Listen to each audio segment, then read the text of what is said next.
Unplug the refrigerator or turn off the circuit breaker to disconnect power. Use a screwdriver to remove the screws securing the back panel. Set the panel aside to access the compressor control board. Carefully disconnect the wires from the Spade terminals on the compressor control board.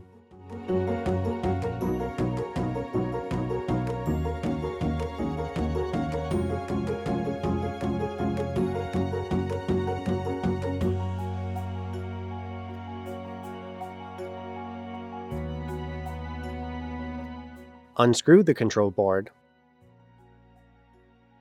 and slide it to the side so you can access the white harness connection.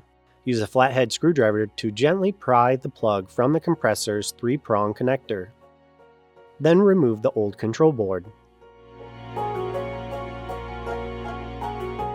Insert the new control board.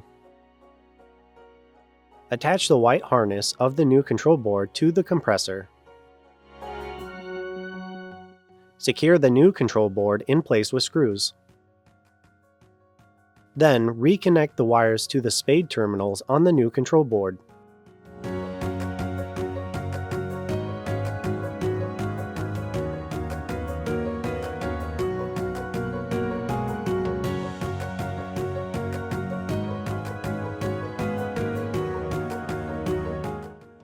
Attach the back panel by screwing it back into place.